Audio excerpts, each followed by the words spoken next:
Bonjour, bonjour, bonsoir, bonsoir. Leke mi fona mdo. E dile jom. E la be mfon la me gba gbo to mi. E gbe e amofon, o gbe ben keke o mpe o. Ga ke banye kudo mi pe mi ada pe na ma o. Nya so bobo ne. La grande bobe gbe o le se ame ko mje si mo wa. Femme sage, bâtissons nos vies, nos foyers et nos nations. La cité. Nto mon papa a dit le dogbe na togo to pata.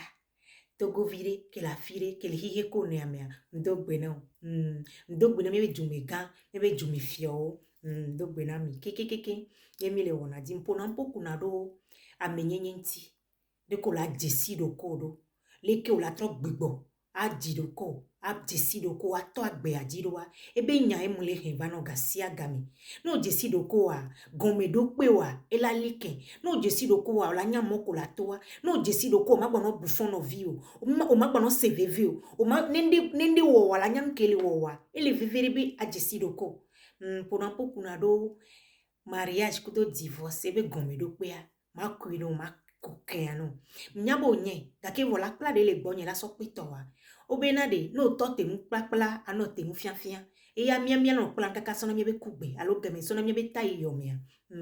Mpona mpo kuna do sesinti. Bododo nti le foyer mi. E dia enya ya mnyana glona na mi o. Vono desroa. Yi oni sronto la suhwe alo ja desroa. Odula monje nu yanti. No mle wo dokuru nti wa. Asuhwea no la suhwea ajiri anu ejiji na mfona kabo enu maso no neme sugwe gobe ole dana no so anwere cho ole buicho voane umle wo kote wanchicha donwere wa ede na fu nto so nyi so amle pompo kuro tisido konti msona kporo mvuvuvu banu ke mdibe ase gomeni be nyemle livre cahier bic bleu bic rouge be mpom dapo ya nyemle de no gomina mso le sokudo lekeke o la jesido ko alo de kagbe to be no me vovovole alo le ko la wodo alo la senu gomi na nyabe okay ne ma jesido ko nya leki won leki nu ale ya de kuku ele veveri nous pas vidéo à trop partie 1 partie 2 partie 3 na se no va se ya pe ko la nyam keleji la gbon anwere a no gbe pas partie 1 to cha ko la nyam keleji la gbon décide ko comme le de gomeno le vovovo me va koro egbe am da pompo kro bic rouge nti bic rouge et nous dia nous kebenyi et nous dia eni mi so na kudo edi ne mi data dia mi ta ne dia cha jembele et nous dia eni no i supermarché fifi no po supermarché gangan fiose gangan omi no po otanu oso o ma bi dien tro enu agome anya bo deji le lo mate plesan wa o gba tro deji e la nya pleno la nya sonu eni o de oso wona no deji be jesi de now ne enu dia no le kuhun le ya no po fe rouge la note eni stop enu dia e gba ni adomeze ne yovo gbo la pole nwere ne yovo bi jobe nkume bia na jen kengbe nu dia eni nu se ezena le enu pata do me ezena ne nu jengbe le funu po ezena voilà que mja so sokudo bikro amegbe to biku rouge ne mi sukulu aminya be ne mi hokura ne mi so biku rouge so ngunu le funua e gomnyi be won ya remarque ro la titameno le kura me lo la ne ami le ticha wan gboa e la titameno le ponu me amia da otogbo ke mpla da o le yovo gba lo ke mle pla da o le yovo gboa e ya enua biku rouge mi so la titameno pe ke ngboda kpara na mere o notere tantina me da kpara na mere ya ore yo na nebi a axe kudo be axe e ya orula we pe e da de pepe ko ja pa orula we na nyonu la no no ta orula we donc e la titameno orula ple pe donc enu jemi so no la cadre keke la te flire gomeni keke e go la titameno e nyi mu je de keye agbeto ola nyi nu je la home le come le foyer me la lo la suhwe alo le juami alo le hihe kone ami le kporo nu me ne ola nyinu jele e juami aso eso juami di nyebe juami no po google alo no va togwa mia mama alo mia dada alo mia tasi bela beloa e nu jebe nyina mi amesia me keke jesi nyento bela belo di hani mulio wa keke o jima kaka mbado fifia mu jesi ebe ntinya be ejina hanto donc ebe nkoti e nu jebe nyina togo le kporo nu me cha mia fofo king mesa e hadi to beni no ya firi pe la se ben ko no le Togo no be po Google me kwa king me san e jina ha so no va ko suda a mesia me jisi be enu djembe a moyi nu djenwa o la zin o la no modo mo te sugbon vo la zin genau allo mia fofo adebayo nya de fofo adebayo e po na bol nya pata me jisi ne mi gbajola ni gba ni chana me bova ebe nko chi anyi enyi nu djen na Togo wa nene enu djen o la zin voa ke mbola zinyari ola odo korinti fofo nye de nani ele veveri no biawa o jesi waro ku onya be oja po bolu ga ke vo odo kuro waro kointi alom dadia ne ni ibele won orula odo kuro do konti no jesi do ko ola odo kuro do konti yi ola te zin enu je ame ne globe enu je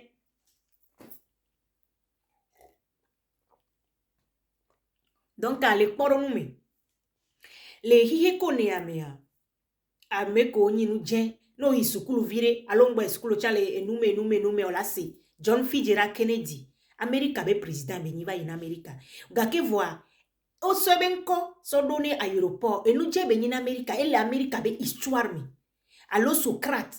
eye brobe kone twa mem gemeka mo agbonyo nkodo nkola dinyo voa nya wan le kaka va koregbe ye ma o so to dinye ngba le de me no be hihi abe gombe do pe na gbeto no be diu kaka no do e pere kwa orula wo dokuru do nko ti a decide ko les vidéos tu chuba mande ko tro yi de ko la decide ko ram fia me le funwa e yam tro so le so ko do amegbeto ri ka gbeto no wo decide ko wo dokuru do ko ti de ko la zinwa donc ano dibe ya zin ma mesia me chana ni nu jion awo vano dibe ya nu dia o la decide ko awo dokuru do ko nti ye ma o la ku de meno nke ma o le blon le be nya le bible me no i bible mo le gbe na de Osée 4 verset 6 nye du ko le tron le esi ma jemi no kenti no mjesi do ko wala tron da no mjesi do ko wa ola wo nu ma o no jesi do ko wa ola du nu kudo e gato e fio ye mia mama olu mia to gbodo na lo bena de vi ke jesi ro ko ya e du na nu kudo e fio kudo gao de vi ke nya si kokolo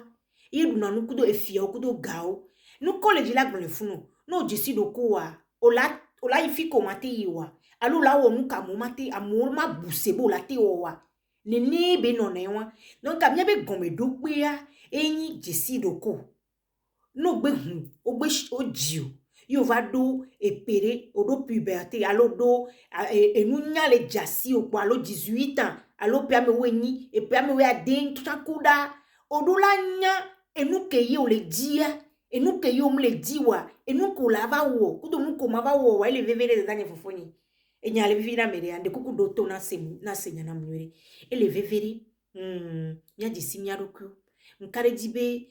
so geme ke mle bloji sur ko benya amere sende gome amere plande le mi amere soito le mi le ke yo la jisi do ko la homero le poro nu mi le ahuya mi fifia obuna mi no don gbe no gbolonya na wo na di ola no na da do son yo la hoya me robi di viwa ebuna me ntolo ado le kwame a no zunami o zunami kaka me sa me jesi oba me po zuna wa ba do gare me ngo ba le zun me ko e ba do gare me na me le zun obo nu pe na me le gbolonya le na o nke nte me ne o le jesi do ko no jesi do ko wa ola no gbende le ndu ola no gbe na do ko ye ape amenyenye wa ela no gbejino ela no de nuwa wolo go ela no de nuwa fion funu me ola no pon ma obe grâce ma obe ganyenye ma oba menu veve ela no va gbejino kaka o igbedora pe o me da jijile gbedora pe e gobe onyanu ko le dia e ye no do ko ola ni bi kuruji la sokwena esron nyon alo sron nu suro ya ele veveri e cha le veveri no mjesi do kono la subuya e kompla vu po milano da e kompla vu mi mano senyeno no gomo sona gemekei o nyonwa alo o nusuwa o va do ejesi o do jesi do ko bena o ya no ba mere ne 3 o nto la 3 chuchu gbanke ngbola ba mere ne 3 no nto mtro wa ngba busebe no vi o la 3 no jesi do ko o la te jesi amebuchan no jesi do ko o la te o la do tan a jesi no vi alors que no vi o le wo nworo na gbola nyam o la se gon mevo yo la nyaro ko la khonya ne roa ele vevere e danye fofoni enya ya we be ma so hon jesi do ko amle do fene ya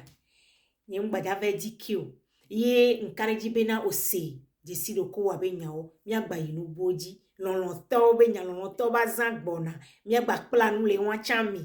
e chale vevere ta ne mi jesi mi arokwe wa ele ni gombe dokwe ko jesi doko wa ola odokuro doko nti no odokuro doko ntia no isron de pia ola nyanu ko la so ola nyanu su ko la so ola nyanyon ko la so alomdadia boade evo amoko jesi wa dokuya la gbe ya me o le réussir no jesi doko la réussir o la réussir pe e ya onyanu ko le we onyanu ko ja so we onyafi ko le ye nde kuku gane fofonyi enya ya de dadanyi fofonyi novinyi enya ya me na me no ogba nye vocha me na novio do mahi nye mvabe na de makokole bali me so itota me mvabe ma fola no me mvabe na de ma holonu mvabe mi ngbachi jojojo ne meji sinya do kwi wade yovo mativa no lomya benu la so no jo ne yovo lomya benu o lomya benu o mgle na do jo am so jo na va obe jumi va ona dot so kure na denti ne neke no choje si do kwa no la filia o la plande le funu la va zele juomi o ma plano la chifunu ao nene be no newa ta ameriko jisi de tia nana ame ba gbe nyatrona ame be nti nyatrona e la ko le balime totami ya yena ma o le gble la be ju ko le chon le si majima dada nye fofo nyemba jibo no chron nyemba jibe mia togo tori alo mia togo vidi mia chi jojojo ne mi jisi nyero ka togo la tro le kemi le jibe ne tro alo de kemi le jibe mia no doa e la tro no jisi do kuwa na merele o ma gba no kuwa mi o ma gba ti no ano kwa me gbo parce que o mdo tan dada nye fofo nye o mdo tan le ko la o eta no do tan yewe ba no mdo tan wa de no ko wo le o do kura gbe unti leke aga kamu la ba do ta la ba no gba me be nya la ba no kwa me gbo mi gamesu amere ne fond gamesu amere ne troller do kwe me kwa gamesu amere ne yi kokopiri dadani mle po abota no le dans la fond gamesu et nous boué que 2021 magana na mine ne le Togo ah o magana na mi et la tovo nami so ya dia la grande bobe sune ne kwa e sune nya be nu haha e sune nya be vvcc e sune nya ba du dudu e sumi ti tepe de kai tepe didi a o mi ti te nya yinko mia nyinu ke mi le di be mia ma o do le mi ba gbe mi be mia ba nya e sune ne jesi dokyo ele vevere na odokura donti ne mi akpata mi anu asila simi mbiane jo adukulu dudu ne jo beve sese ne jo asugwe ne nyano nami enukoko ne no miame no do ha e haba jiji yimbe masoba hunu e Georgina be odoto yo senya keke yo solo odo yo le meku vio e vio chana va mebe ku be vi mbena de na mbere mdo internet ware so audio na suero de le ne yi togo be kona vio me togo vi ko le juvovovo me ne yi le veve ne mia tro mia be susu ne mia tro mia be nu popo denko ne ma wo ne wonde le me ba gbe mi ne me ba gbe ne tro da nyi fofo no mje si do ko wade ma wo mdate wonde pepe na wo a wo nyi mablo no mjesi do ko wa ma o mdate wonde pepe no parce que enyaka nka ma o la wona o ke ma o ele ne ma o da bi egbe nu ke alo ne Yesu ke be le pompo ku de amoa egbe nu ke ma wona o orulanya nu ke ma o no nke ma o la wona orulanya lo mdajia enya ya eme masova mas baba darogbo ele egbe be nkiki ami jesi do ko wa egbe ya ipa ta a jesi do ko a odokuro do konti abizu